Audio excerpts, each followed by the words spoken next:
저는 단순하게 어떤 종교나 어떤 믿음, 신앙에 대해서 얘기를 하려는 게 아니에요. 오히려 좀 더 그런 고민이 있는 거예요. 나는 누군가? 여긴 어딘가? 나는 왜 존재하는가? 이런 어떤 본질적인 질문을 답하기 위해서 그 답을 찾아볼 수 있잖아요. 그 답을 찾아보는 일종의 과정이라고 생각할 수 있겠습니다. 다시 한번 말하지만 나는 누군가? 여긴 어딘가? 나는 왜 존재하는가? 이 세상은 왜 존재하는가? 이런 존재에 대한 어떤 질문을 한번 여러분한테 던져보고 싶어요. 그리고 저도 제 스스로 이러한 질문에 답을 해보고 싶습니다. 그래서 그것에 대한 답을 찾아가는 저만의 과정이고, 그것을 한번 여러분들에게 공유를 해드리는 것이고, 여러분들은 또 여러분만의 방식이나 방법이나 근거, 논리적인 설명, 이런 걸 찾아볼 수가 있겠죠. 어떤 사람들은 그것을 과학적인 방법으로, 또한 어떤 사람들은 그것을 종교적인 방법으로, 여러 가지 방법으로 설명을 할 수 있겠습니다. 사실 이 답을 알고 있는 사람들은 많이 없다고 생각을 해요. 나는 누군가? 여긴 어딘가? 사실 인간은 이 간단한 질문조차 알지 못해요. 뭐가 과학적이다, 뭐가 논리적이다, 어떤 게 증거가 있다, 어떤 게 명확하다, 하지만 진짜와 가짜를 구별하는 분별력조차 우리는 굉장히 어려운 시대 속에 살아가고 있어요. 요즘 뭐 정치 상황만 보더라도 뭐가 진실이고 뭐가 거짓인지 알 수가 없잖아요. 결국에는 모든 것은 마치 그런 권력자들의 파워게임처럼 그렇게 흘러가는 경향이 굉장히 많은데, 저는 오히려 그것과는 굉장히 반대되는 얘기를 하고 있다고 생각을 해요. 오히려 나의 권력이나 나의 파워를 포기하는 거기 때문에. 하지만 그렇다고 해서 우리 인생이 무너지느냐? 그건 또 아니라고 생각을 해요. 그래서 결국에는 뭐 나는 누군가, 여긴 어딘가, 그럼 우리는 어떻게 살아야 되는가? 인생의 어떤 가치란 무엇일까? 인생의 의미는 무엇일까? What's the meaning in life? 우리가 살아가는 어떤 이유와 목적을 찾지 못한다면 결국에는 우리는 굉장히 자기 중심적으로밖에 이 삶을 해석하지 못하기 때문에, 결국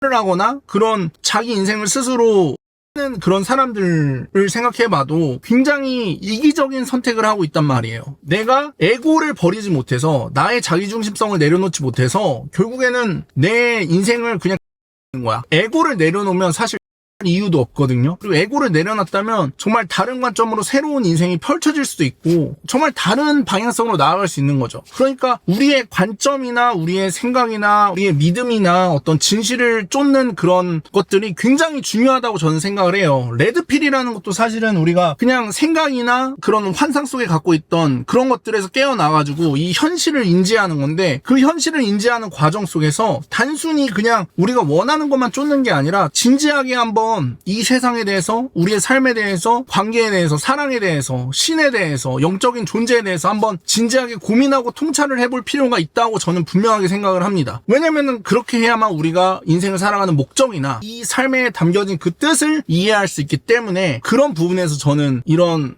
저의 그 과정을 여러분들에게 한번 설명을 드리는 거예요. 결론적으로 내가 믿는 게 이거니까 너네도 이걸 믿어라, 이런 메시지가 아니라 나는 이렇게 생각을 한다, 근데 내가 이렇게 생각한 이유와 근거는 이것이다, 이걸 한번 여러분들한테 한번 얘기를 해주고 싶어요. 그리고 분명하게 말하지만 저도 과정 속에 있습니다. 그러니까 저도 찾아가는 과정 속에 있어요. 아직 100%는 아닐 수 있어요. 저도 단순히 성경이라는 책을 봤을 때, 성경이라는 책은 신이 없다, 있다, 이런 거에 대해서만 얘기를 하는 게 아니에요. 절대로 그런 거에 대해서만 얘기를 하는 게 아니라, 사실 결혼이라는 제도, 남자와 여자의 어떤 창조와 탄생과 아담과 이브, 결국에는 그런 관계나 사랑이나 우리가 창조된 이유와 목적과 왜 우리를 창조했고 누가 우리를 창조했는지, 제가 던지고 싶은 메시지는 분명해요. 우리가 결국에는 인생의 어떤 의미와 가치를 찾지 못하는 이유도, 왜 우리가 여기에 있지? 여기는 어디지? 뭐 이런 거에 대한 이해가 없고 그냥 모든 게 다 우연이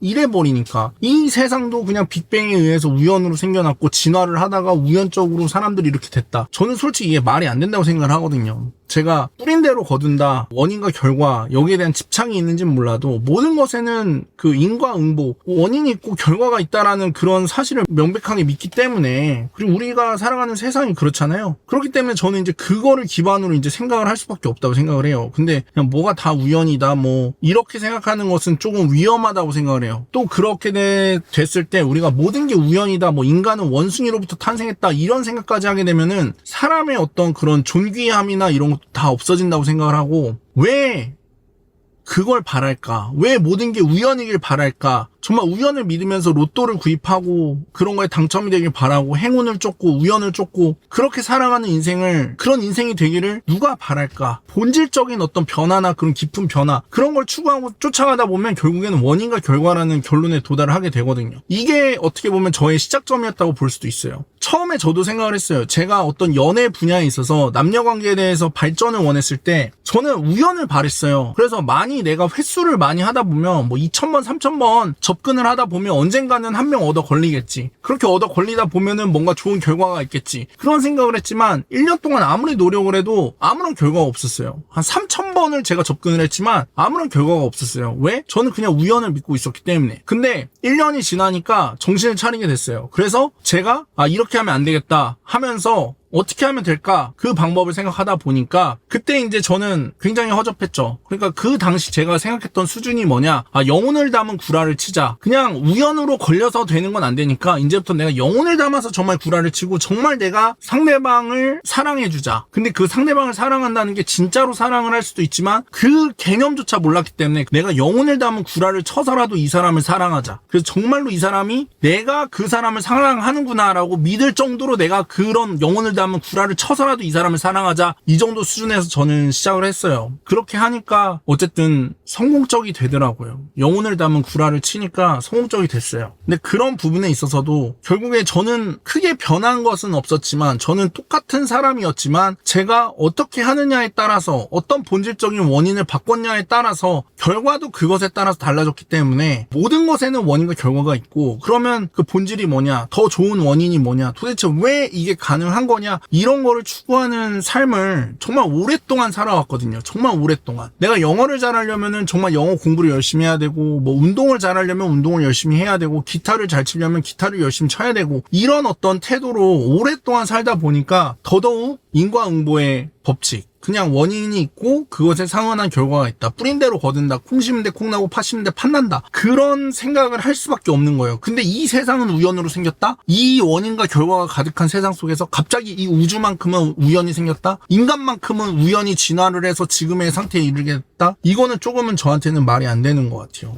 그래서 첫 번째로 모든 것에는 원인이 있다고 생각을 해요. 우리가 살고 있는 우주는 중력, 전자기력, 핵력과 같은 수많은 법칙들이 아주 정확하게 작동을 하고 있죠. 한번 생각을 해봐요. 이렇게 복잡하고 정교한 우주가 우연히 폭발로 생겼다는 것이 오히려 비과학적이고 이거는 설명을 포기하는 거예요. 그렇기 때문에 이 우주와 생명에도 저는 설계자가 있다고 생각을 해요. 한치의 오차도 없이 모든 것들이 완벽하게 존재하고 있는 이 우주. 두 번째는 이제 유전학적인 증거예요. 사실 진화론이 생기기 전에 유전학에 대한 개념이 없었거든요. 근데 모든 생명체에는 DNA라는 유전 정보가 있죠. 이 DNA는 컴퓨터 코드처럼 굉장히 복잡하고 정교한 건데 우리가 쓰는 어떤 언어나 컴퓨터 프로그램도 우연히 생길 수는 없잖아요. 절대 그럴 수 없죠. DNA도 역시 정보라 할 수 있는데 이런 정보는 항상 설계자를 필요로 하겠죠. 진화론에서 말하는 돌연변이는 그 유전 정보를 새롭게 만드는 게 아니라 기존 정보가 훼손이 되거나 손상시키는 경우가 대부분이에요. 그래서 저는 오히려 이 세상이, 이 우주가, 이 지구가, 인간이 처음에 태초에 창조된 이후로 오히려 망가지고 있는 입장이지 더 진화하고 있다는 입장으로 생각을 하지 않거든요. 근데 창조론을 믿는 사람들은 거의 다 그렇게 생각을 할 거예요.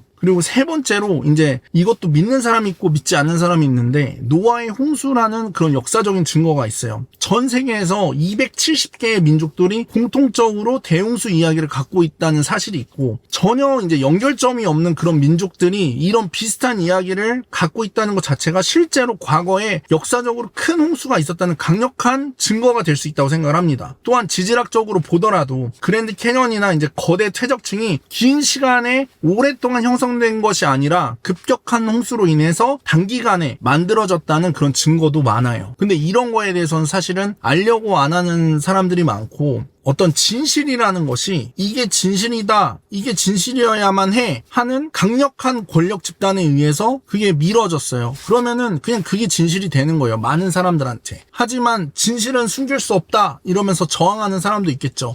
그럼 누군가는 그 진짜와 가짜를 구분해내기 위해서 한번 그거를 자기가 연구를 하고 한번 공부를 해볼 수 있는 거예요. 근데 물론 그렇게 본질을 파고드는 사람들은 많이 없겠죠. 그냥 교과서에 나오는 내용이 다 진짜다. 내가 교과서에서 이걸 배웠으니까 이게 진짜야. 근데 요즘 교과서에 어떤 내용이 나오는지 아세요? 그 네 번째로는 이제 언어학적인 증거예요. 일단 저는 한자어에 대해서 한번 얘기를 해보고 싶어요. 예를 들어서 배를 뜻하는 선자는 배 위에 8사람이 타고 있는 형상이에요. 근데 이 한자가 정말 오래전에 만들어졌는데 우연일까요? 노아의 방주에 타고 있는 8명의 사람을 뜻하는 것이겠죠. 그리고 이 외에도 정말 많은 한자어가 성경과 동일한 그런 내용을 담고 있는 게 많아요. 그 생각보다 많습니다. 그런 정보들도 유튜브에도 나오는데 그런 책들도 있고 그게 정말 신기할 정도로 참 그렇습니다. 근데 그런 진실을 알고 있는 사람들은 당연히 창조론이 사실이다라고 믿을 수밖에 없는 거고 창조론이 진짜구나라고 말할 수밖에 없는 거예요. 어떤 위치에 서든지. 하나님께서 천지를 창조하셨다. 그 말씀입니다. 의로움을 뜻하는 의자는 나 위에 양이 얹혀 있습니다. 양의 희생을 통해 사람이 이롭게 된다는 이 창세기의 이야기가 성경 속의 이야기가 동양 문화 속에 언어 속에 그대로 남아있는 거예요. 그리고 진화론의 과학적인 허점이 있죠. 진화론에서는 중간 단계 화석이 존재를 해야 하는데 실제로는 그런 화석들이 부족해요. 너무 부족해요. 진화 과정에서 복잡한 기관들도 예를 들어서 눈이나 귀나 날개나 막 이런 것들이 점진적으로 발전했다는 그런 주장은 논리적으로도 설득력이 떨어질 수밖에 없어요. 왜냐하면 이런 기관들은 처음부터 완벽하게 기능하지 않으면 생존에 불리하기 때문이죠. 근데 갑자기 그런 것들이 생겨났다? 다 우연으로 그냥 생겨났다? 우연이면은 인간의 가치가, 인간의 존귀함이 그냥 이 세상의 의미와 가치가 다 그냥 아무것도 아닌 게 돼버리는 거예요. 그러면 그냥 내 맘대로 해도 되고 내가 신이 될 수도 있고 내 대로 해도 뭐 누가 상관할 건데 그런 세상을 바라는 게 누굴까요? 정말로. 우연히 일어났겠지라고 설명을 하는 순간 과학은 설명을 포기하는 거고 모든 어떤 질서와 목적과 구조와 관계로 이 세상이 만들어졌고 그렇기 때문에 사실은 과학 자체가 재미있는 거고 그거를 알아가는 게 즐거운 거죠. 그러니까 결국에는 이 세상이 만들어졌구나 뭐 그런 얘기도 있잖아요. 이 세상은 시뮬레이션이다. 차라리 저는 이 세상이 우연으로 탄생했다는 말보다 이 세상은 시뮬레이션이라는 말이 더 논리적으로 들릴 정도예요. 근데 이제 저는 이 세상은 창조가 되었구나. 그러면 누가 이 세상을 창조했을까? 만약에 성경이 그러한 진리를 담고 있다면 왜 우리가 창조됐고 인류의 역사가 어떻게 흘러왔는지 그런 내용들이 전부 다 담겨있는 게 성경책이니까 그런 것들을 알 수가 있고 그래서 저는 처음부터 본질적인 궁금증이라고 해야 될까요? 그런 것들이 많았어요. 특히 제가 얘기하는 것 중에 하나가 뭐냐면 왜 남자와 여자라는 성별이 존재해서 내가 이렇게 힘들게 여자를 유혹하고 여자를 찾아야 되고 나의 짝과 나의 배우자를 찾는 이런 입장에 서야 될까? 저는 그런 생각도 굉장히 많이 했었어요. 그런 게 필요 없는 세상이었으면은 편했을 텐데 편한 것만 생각한다면 남자와 여자 그런 성별이 존재하는 것 자체가 어떤 의미가 있겠어요. 하지만 성별이 존재하는 의미가 있겠죠. 사람은 참 미련한 게 뭐냐면 제가 어떤 입장이었냐면 사람은 참 혼자서 모든 걸 다 할 수 있을 것 같지만 내가 짱이다 내가 신이다 그럴 수 있을 것 같지만 사실 혼자서 할 수 있는 건 많이 없어요. 근데 이 세상은 또 그렇게 말하죠. 너 혼자 너가 짱이다 너가 신이다 너 혼자 다 할 수 있다 혼자서 하는 게 대단한 거야. 근데 실질적으로는 혼자서 위대한 걸 이뤄낼 수가 없어요. 혼자서 뭔가를 할 수 있는 건 없어요. 저는 그렇게 생각해요. 최소한 3명 이상의 사람이 모여야 뭔가 위대한 일을 할 수 있다고. 근데 이 인간들이 서로를 믿을 수 없는 존재가 돼버렸잖아요. 그러니까 이 세상이 우리가 할 수 있는 게 많이 없는 것처럼 느껴질 수밖에 없는 거예요. 제 멋대로 살고 저의 자유를 마음대로 누리며 살았었지만 그 과정 속에서도 생각을 해보면은 저 혼자서는 절대로 못할 것들을 다른 사람들과 함께 이뤄낼 수 있었단 말이에요. 인간에게 있어서는 그런 관계성이나 그런 사랑이나 굉장히 중요한 요소고 사람이 함께 뭉쳤을 때 큰 일을 이룰 수 있다. 오늘 제가 하고 싶었던 얘기는 여기까지고